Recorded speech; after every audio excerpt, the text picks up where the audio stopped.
Y vamos a, sí, nos vamos a México a conectar con Julián Mazoy, que es periodista mexicano. ¿Cómo estás, Julián? Gracias por atendernos.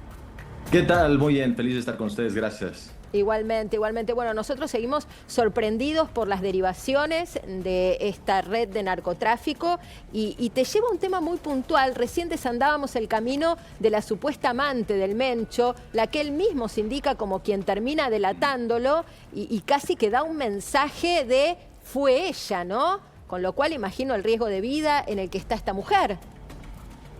Sí, parece más bien, más que fuera ella, que el ejército contactó o logró establecer la ubicación de una persona cercana a ella. No queda claro si al final se acercaron a esta persona, que debe ser su madre, su padre, su hermano, socio, amigo, o si a través de esta segunda persona logran también entrar en comunicación con la amante.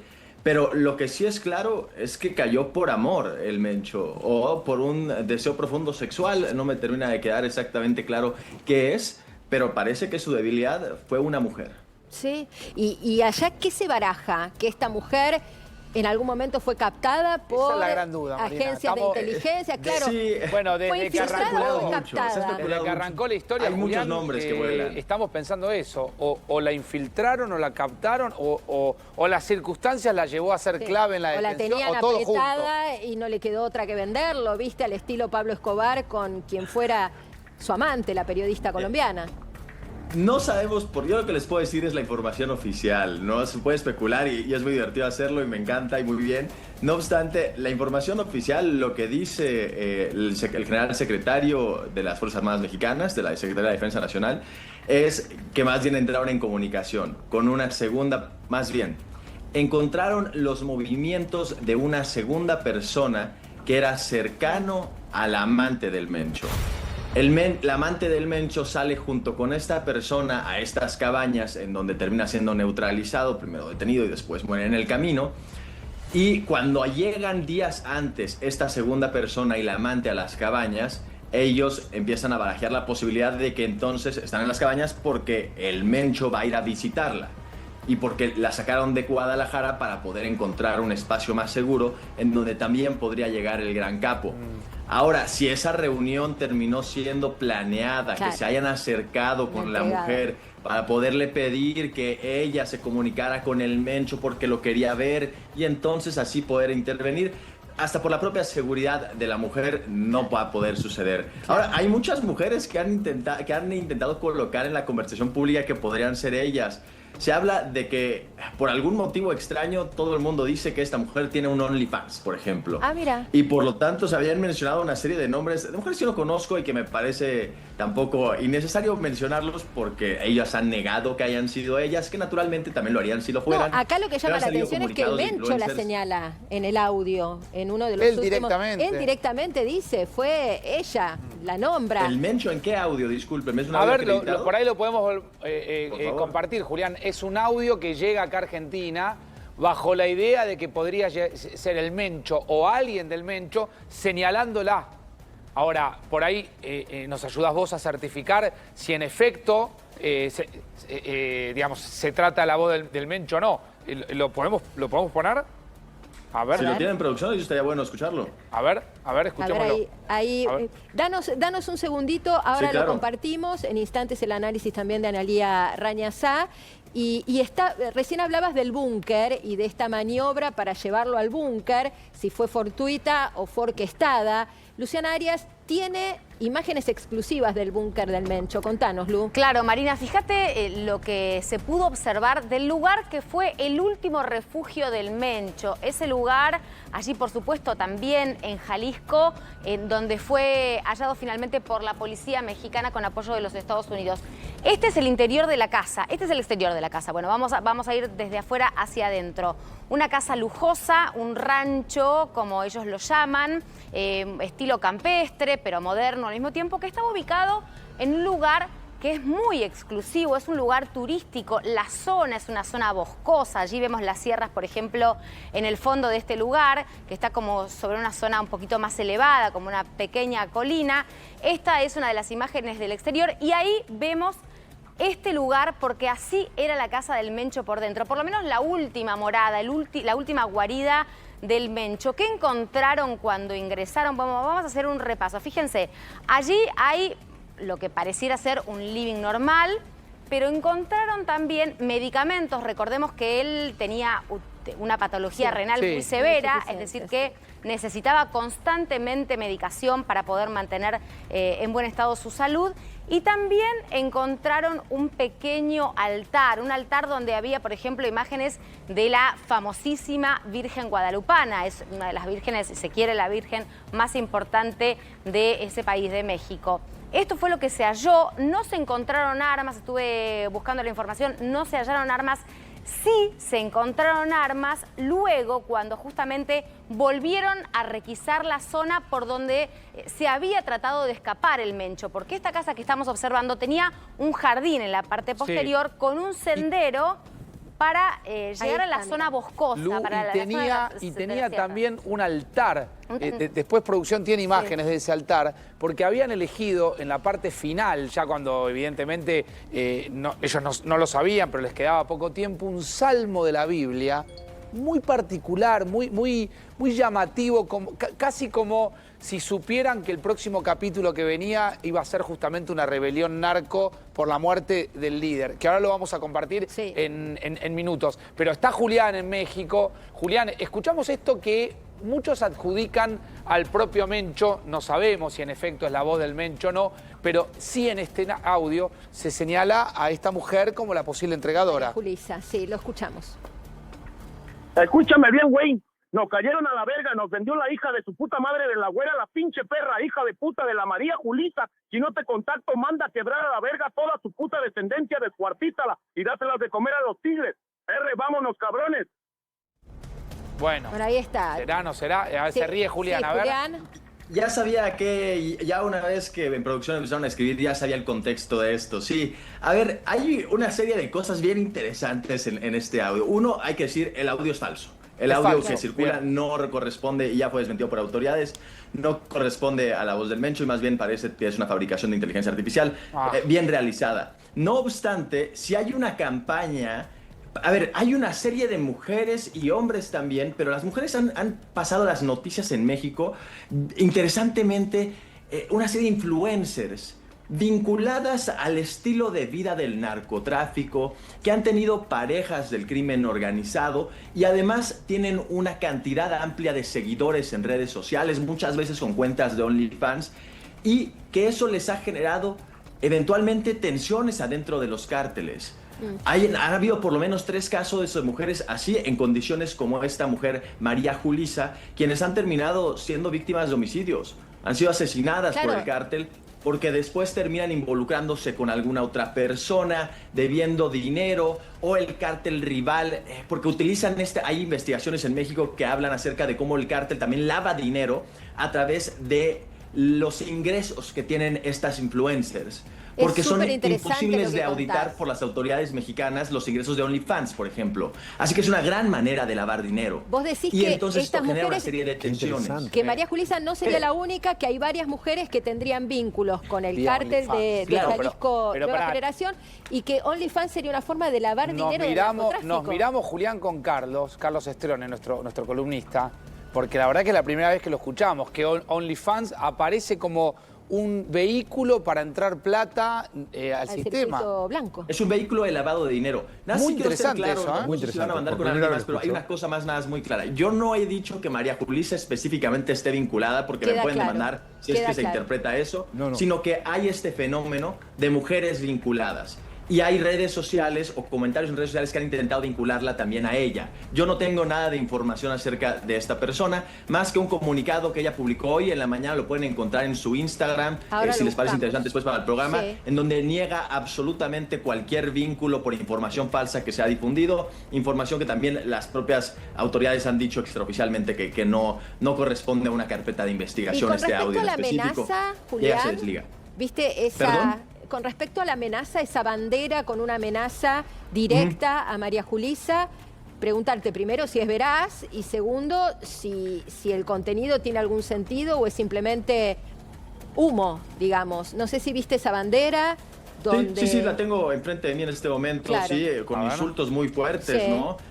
Además de mordiste la amenaza de mano muerte. que te ha de tragar, mandaste a la Marina. A ver, esto es una campaña... No, es verdadera la manta, sí. Es verdadera. Esto no significa que sea responsable ella. Tal cual. Esta manta tiene una serie de datos que desinforman, como por ejemplo, mandaste a la Marina. La Marina Armada de México no participó en el operativo.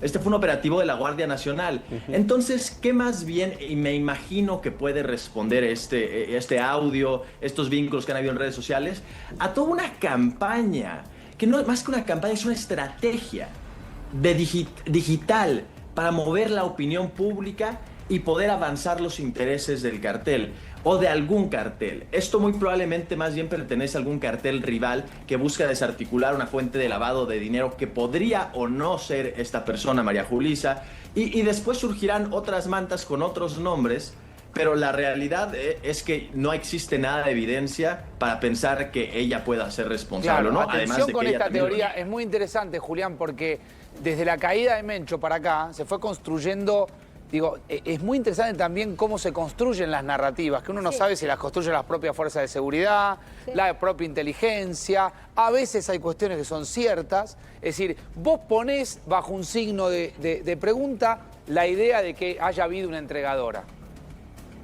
Correcto, a ver, eso no está ni siquiera confirmado. O sea, hay que siquiera preguntarnos eso, porque no hay información, no hay una pieza de información oficial que nos permita afirmar que una mujer entregó al Mencho. Lo que sí sabemos es que una persona que era amigo o familiar o cercano a la mujer fue seguido, fue espiado de alguna manera, pues, por las Fuerzas Armadas, y que eso los llevó al Mencho. Pero es bien interesante este fenómeno de cómo sí los cárteles en México han empezado durante los últimos 5 años a también dar una batalla en redes sociales, a incorporarse para tomar control de las narrativas, a tener bots, a tener cuentas que se supone que hablan de otra cosa, hablan de estilo de vida, de vacaciones, de deporte, y cuando llega algún habían comenzado con los narcocorridos, ¿se acuerdan? Entran a hablar de eso. Claro, es súper interesante lo que estás contando. No nos deja de sorprender que esto pueda ser parte de una estrategia de un clan rival. Mientras tanto, vemos el altar al que referías, Facundo. El altar al que referías es muy interesante. Llega a ver el Salmo. Estaría bueno repasar la letra. Es el último refugio en Tapalpá, donde se encontraba justamente, donde lo matan al Mencho. Se hallaron altares y oraciones religiosas. Este es uno. Caerán a tu lado 1000, dice el Salmo. Caerán a tu lado 1000 y 10.000 a tu diestra.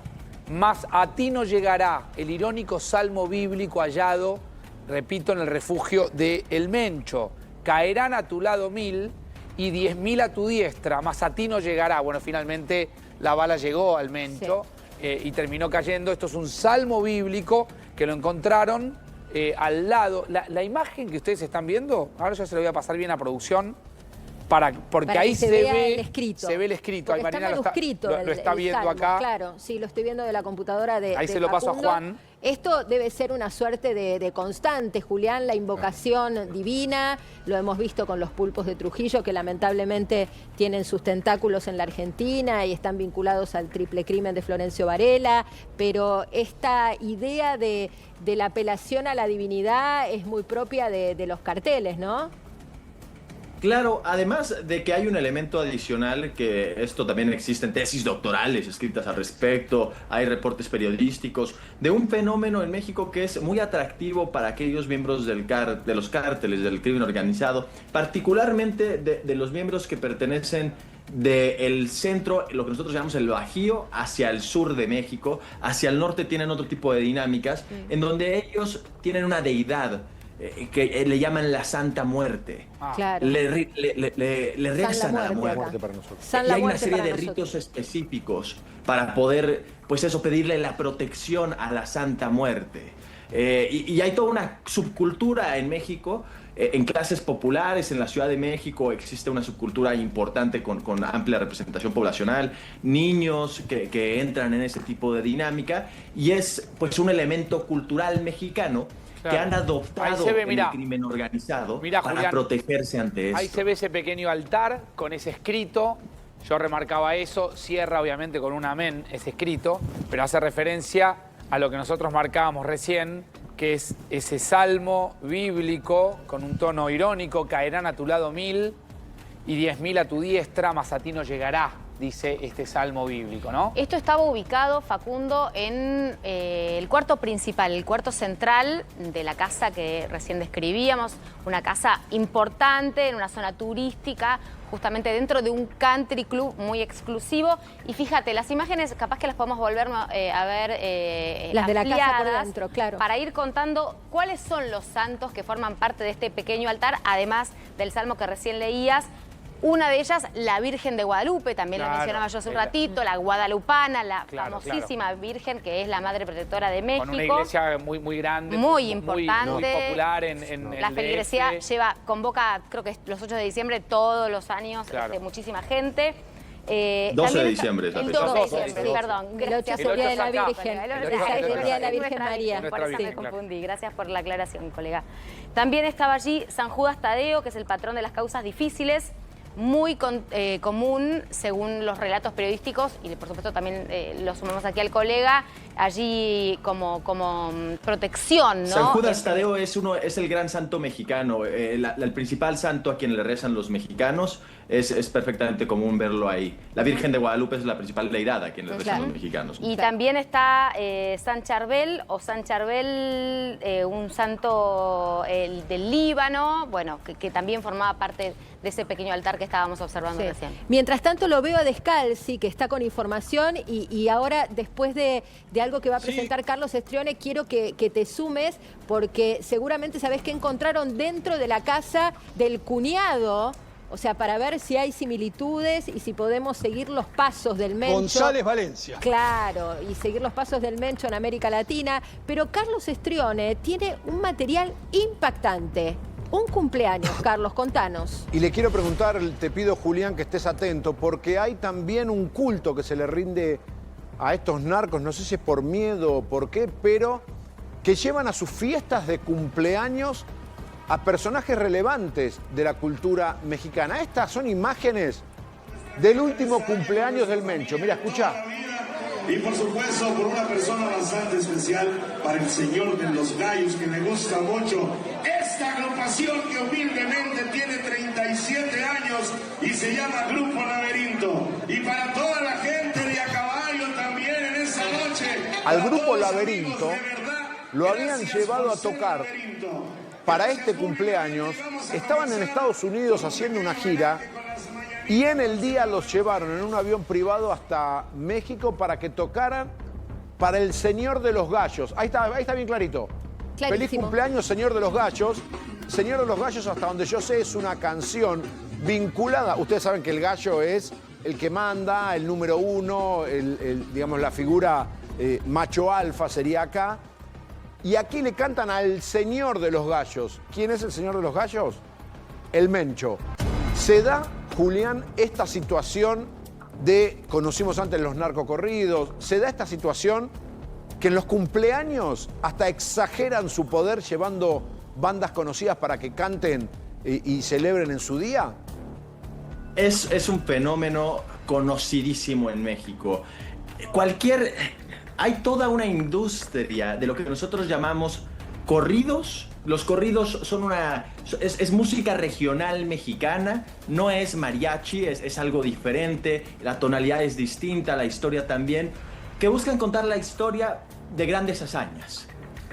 Originan realmente hasta en Europa antigua, cuando se contaba la gran hazaña del caballero que se enfrenta contra el reino de al lado o que mata a un gran dragón. Sí. Esta es la versión mexicana con sus tonos y música para contar historias mexicanas. Y hay un concepto que nosotros llamamos narcocorridos. Ahí está. En donde se cantan, ¿Qué sería? Como una épica. Se escriben canciones para hablar acerca de las grandes hazañas del narcotráfico. Qué impactante. Y todo eso ha llevado a un vínculo a la industria musical, y igual como una fuente de lavado de dinero, como de entretenimiento también lo es, para poder pues ampliar el grado de operaciones que tiene el cartel. Julián, te pregunto por una información urgente que hace referencia a que la FIFA le está solicitando a México informes de seguridad, porque, a ver, dame la información urgente, atención con esto,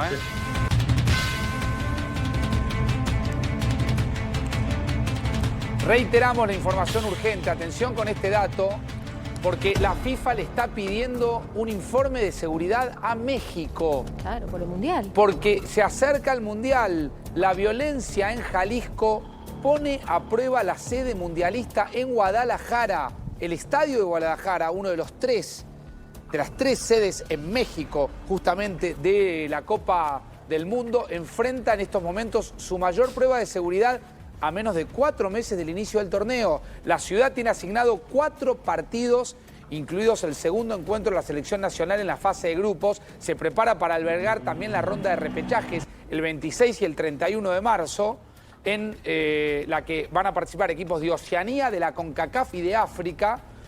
Y atención, porque la reciente ola de violencia a la que venimos hablando está poniendo en jaque la ciudad. Entonces, la FIFA le está pidiendo garantías de seguridad a México para poder realizar la Copa como claro. venía o como estaba planificada. Julián, yo no sé si tenés información a propósito de esto. Sí, esto es noticia de último momento, pero es verdad que se ha reportado, ¿no? No tenemos ningún comunicado oficial de la FIFA, ni ningún comunicado oficial de México. No sería típico, me parece prudente de la FIFA pedir un informe de seguridad. Me parece completamente aceptable. Y no habría ningún motivo por el cual no enviar ese informe de la situación que vive Jalisco. De hecho, Julián, recordemos que el mundial se inicia en México, en el Azteca. Claro, exactamente, el Estadio Azteca. Sí, se inicia en México, en la Ciudad de México. Claro, hay que ser Ciudad de México, que es un lugar está fuera del muy epicentro. diferente a Guadalajara, Claro. en donde no sucedió realmente nada durante las últimas 60 horas en materia de seguridad. No ha habido ninguna noticia en particular. Además de que este tipo de informes se deben de enviar de forma periódica también, me imagino. Claro. Son cerrados los procesos de la FIFA. La presidenta se refirió al Mundial y las garantías que existen de seguridad hoy en su conferencia matutina.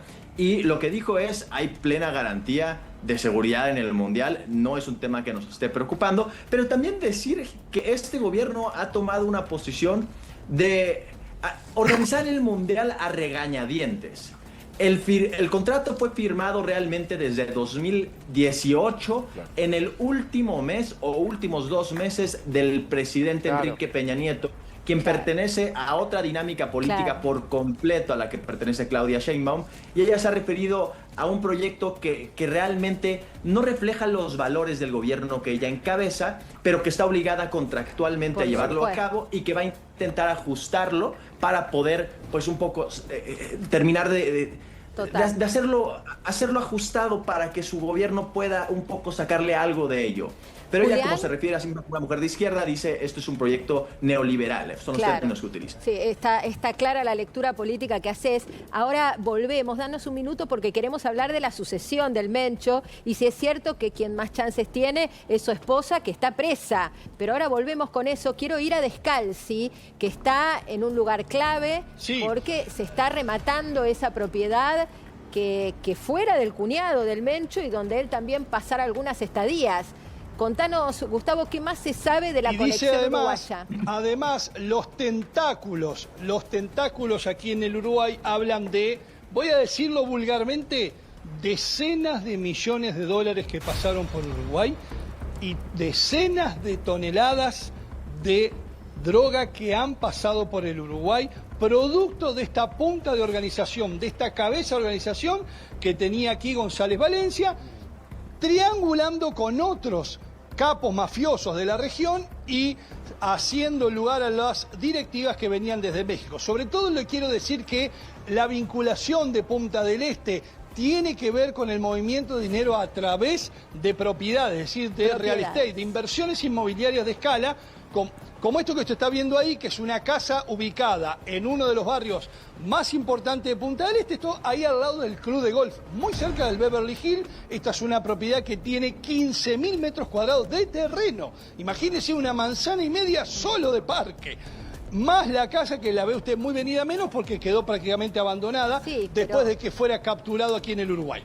Tal cual, tal cual. Y pensaban, Alía, en maniobras clásicas de lavado, ¿no? Exacto. Combinaban lo nuevo que nos aportaba Julián, esto de lavar a través de OnlyFans, por ejemplo, con las maniobras clásicas, maniobras inmobiliarias, de contratación de artistas, etcétera. La verdad es que, a ver, lo importante acá es que como golpe simbólico es importante porque capturaron al líder de la región, al al capo, digamos, al líder de esta organización de narcotráfico. Ahora bien, empieza la investigación judicial donde es clave la cooperación internacional, porque obviamente, como siempre sabemos, en temas de narcotráfico se maneja internacionalmente y en estructuras diversificadas. Y obviamente todas las que son actividades lícitas a través de las cuales pueden blanquearse el dinero del narcotráfico son alertas, deberían ser alertas y obviamente motivo de investigaciones judiciales. Entonces, lo que decía recién el periodista Julián, alertando sobre estas situaciones, estas modelos de OnlyFans que podrían ser utilizadas, como asimismo lo que pasa en Uruguay, en Argentina, en zonas como Puerto Madero o zonas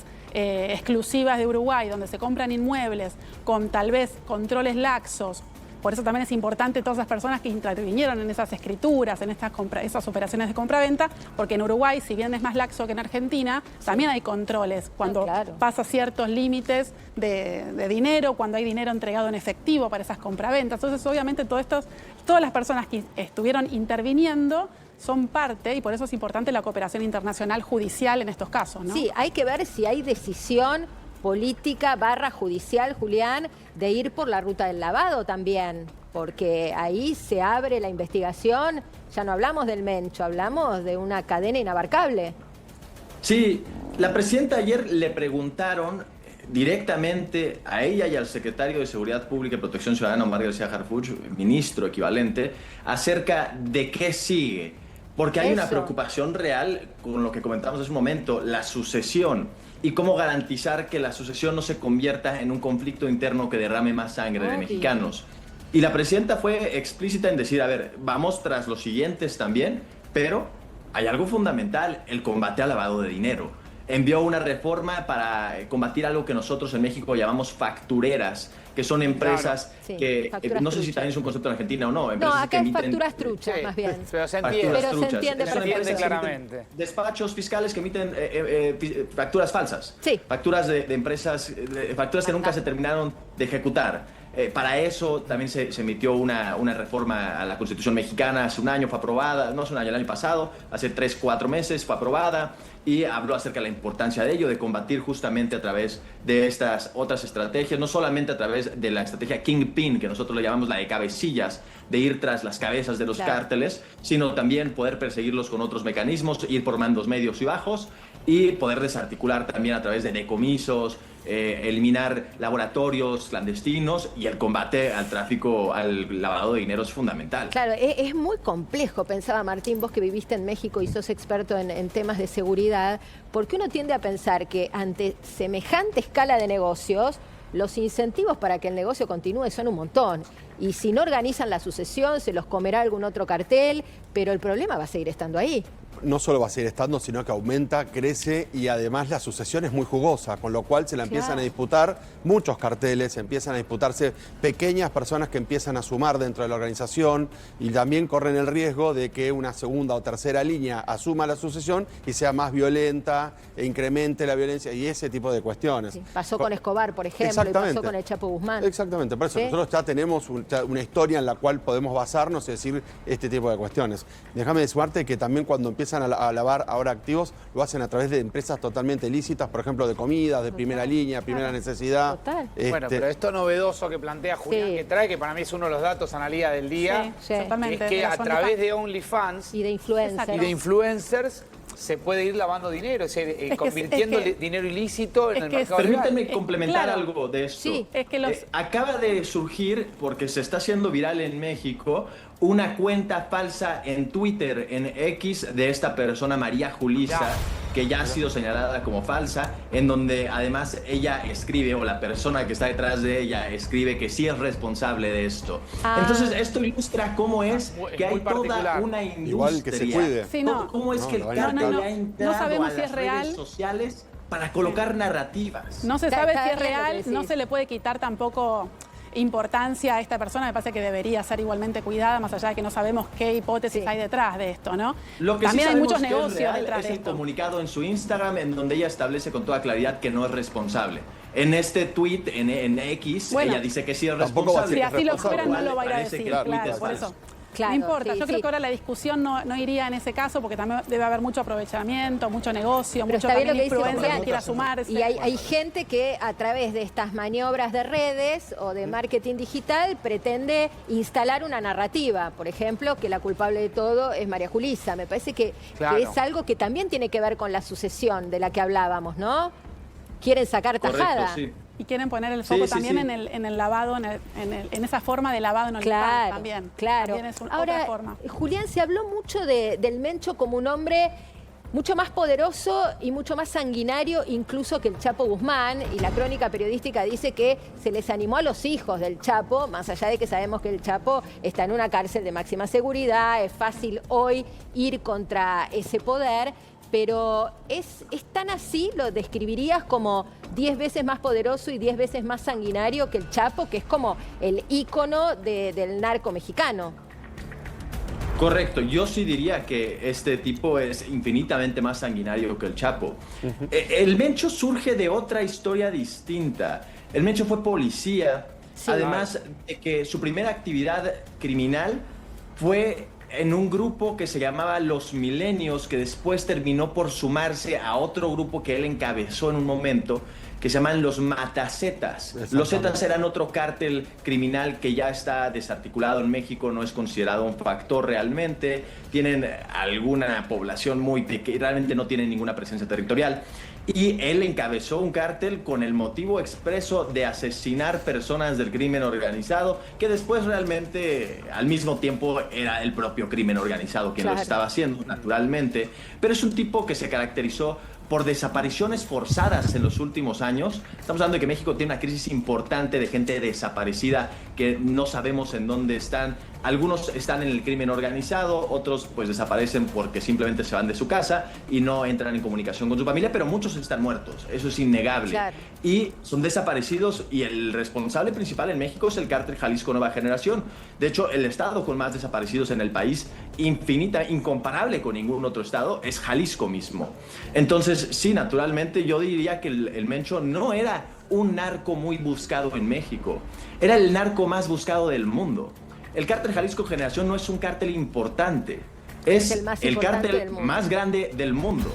Estamos hablando de un tipo que después del desmantelamiento del cártel de Sinaloa interno, porque el Chapo se va a la cárcel, el Chapito, que no era el siguiente al mando, pero una persona importante en el cartel, Ovidio Guzmán, también lo agarran y lo llevan a Estados Unidos. Posteriormente el Mayo Zambada es secuestrado, el otro líder histórico, en condiciones inexplicables. Empieza un conflicto interno y el gran ganador fue el Mencho. Muy fue el Mencho Ceguera Cervantes, y hay que ver ahora, ¿no? Se ha consolidado como el gran cartel. Sigue, porque Julián, claramente el mensaje que el ejército narco da es: vamos a seguir con este negocio. Totalmente. Porque si no, lejos de poner bombas y visibilizarse por todos lados, se retiran, se guardan, se esconden, y hicieron todo lo contrario. Es que tienen que hacer una exposición de la capacidad que tienen de para respuesta, que no se los coman los de afuera, como diría el Martín Fierro. Pero está Luciana Arias con algo muy, muy importante que tiene que ver con este dato que nos daba Julián del posteo en Instagram de María Julissa. Esta mujer que algunos dicen sería la entregadora, algo que ninguna fuente oficial confirma. Absolutamente, Marina, y acá lo tenemos para compartirlo, porque claro, ella está tratando de despegarse, si se quiere, de estas acusaciones que la mencionan en esa narcosábana que apareció y que observábamos hace algunos minutos atrás allí en Jalisco. Quiero tomarme un momento para aclarar una situación que me parece importante abordar de manera directa y transparente. Sigue. En los últimos días he visto que se está difundiendo información en redes sociales que me involucra con lo que está ocurriendo actualmente en México. Y esto reforzado en amarillo, quiero dejarlo absolutamente claro. Yo no tengo nada que ver con esa situación. La información que está circulando es falsa y carece de fundamento. Les pido que no compartan contenido sin verificar y que no den por cierta cualquier publicación que vean en redes. La desinformación puede causar mucho daño y bien lo sabe ella porque realmente su situación es realmente delicada, estimo yo. Agradezco a quienes se han tomado el tiempo de preguntar directamente y a quienes me han brindado su apoyo. Les pido que no caigan en noticias falsas, y que consulten siempre fuentes confiables y oficiales. Gracias por su comprensión. Esto, reiteramos entonces, está en la cuenta oficial de Instagram de María Julissa, que tiene más de 3,5 millones de seguidores, porque es una influencer muy importante que habla de cuestiones vinculadas con, bueno, el turismo, la vida, digamos, de tendencias, incluso el béisbol, porque ella se hace llamar la Barbie del béisbol. Ese es el nombre del Instagram. De esta forma se desentiende de la situación de la que la... Pero es interesante la letra de la desmentida, y vuelvo a Julián, porque ella no niega conocer al Mencho, de hecho ni siquiera lo menciona. Me parece que la parte que niega es la de ser la entregadora. Sí hay constancia en México de que ellos tenían un vínculo, entiendo, Julián, porque vos decías, gente cercana a ella, bueno, fue seguida al búnker y se especula con que iba a haber un encuentro entre el Mencho y ella. O sea, esto sí es verdad. No es verdad, no está comprobado, pongámoslo así, que ella era en particular la persona que iba a tener un encuentro con el Mencho. Eso no lo puedo afirmar. ¿Y que lo por lo conocía tanto, lo o doy tenía por un falso. vínculo con él? Porque llama la atención que la señalen a ella, Mire, pudiendo señalar a voy cualquier es que influencer mexicana. Tengo que cuidarme como, legalmente. ¿Qué puedo decir? Todo indica que hay una alta probabilidad de que sí. Porque este tipo de modelos que abundan en México, hay un fenómeno que en México nosotros llamamos las buchonas, que es una estética particular. Cualquier persona que nos esté viendo puede buscarlo. Buchonas México, una estética particular de mujeres que es característica del centro norte del país, particularmente en el Pacífico, que se ha vuelto muy atractivo para los narcotraficantes tener este tipo de mujeres que nosotros llamamos buchonas. Y esta mujer cumple con todas las características de esto. No obstante, no tengo nada de información, existe nada de información oficial con respecto a que ella fuera en particular una mujer que haya tenido en el pasado una relación con el Mencho, o que fuera la mujer que traicionó, o si hubo una mujer que traicionó o no lo hubo ni siquiera. Entonces un poco así lo pondría, pero hay una alta probabilidad de ello, quizás, y esa es la mejor manera de describirlo. Perfecto. Bueno, muchísimas gracias, Julián, por tu aporte. Gracias por haber sido tan generoso con tu tiempo. ¿Me pueden regalar un segundo Sí, claro. más? Antes de que me integrara yo a la conversación, conversaban con respecto a este video del Cártel Jalisco Nueva Generación publicado hace quizás 5 o 6 años, en donde es un video de propaganda, donde se ve todo un ejército paramilitar quizás, con altísima capacidad. Hubo alguien, no recuerdo exactamente quién, quien comentaba que ningún ejército de América Latina tenía la capacidad, una capacidad como esa. Eso simplemente no se sostiene en la realidad. Sí hay que ser claros con que el ejército mexicano tiene infinitamente más capacidad que eso. Allá veíamos algunas camionetas blindadas. Me parece que estaba hablando del ejército argentino. Estaba hablando un poco más del ejército de Paraguay, de Bolivia, de Uruguay. Profesional. Hay 340 vehículos blindados con actividad militar. No estamos hablando únicamente de camionetas blindadas. No, estábamos hablando más de nuestras tanques limitaciones blindados. presupuestarias, que no era una crítica al ejército mexicano. Exactamente. Cortito, Julián. Bien, había que aclarar eso. Ya que hablaste muchas de gracias esto, entonces por el espacio. Está claro, perdón, Julián, termino con esto. Está claro el poderío del ejército mexicano. ¿Hay intencionalidad política de combatir el narcotráfico en México? A ver, es que ¿qué significa eso? ¿Cómo se termina traduciendo? Voluntad política, sí. Voluntad política sí la veo y ahí están los resultados. En México sí hay consensos generalizados de que la estrategia actual es la mejor estrategia que había tenido una presidenta, un presidente desde que estalla este conflicto en el 2006. Ahora, ¿eso cómo se termina traduciendo? La presidenta insiste en que no quiere una guerra civil en México. No quiere pelearse en las calles contra el crimen organizado porque eso implica derramamiento de sangre civil. Eso no se busca. Que si se busca combatirlos a través de estrategias que garanticen mayor seguridad sin derramamiento de sangre. No se busca tener una pelea en las calles de la Ciudad de México contra los narcotraficantes, porque esa sería una situación terrible. Entonces, voluntad política, sí, naturalmente creo que hay consensos al respecto, pero una guerra abierta en contra del crimen organizado sucediendo en las calles y en los campos mexicanos no significa necesariamente voluntad política. Gracias, entonces, Julián. así se vería. Sí, muchas gracias. Gracias por tu tiempo. Julián, un abrazo grande. Muchas gracias.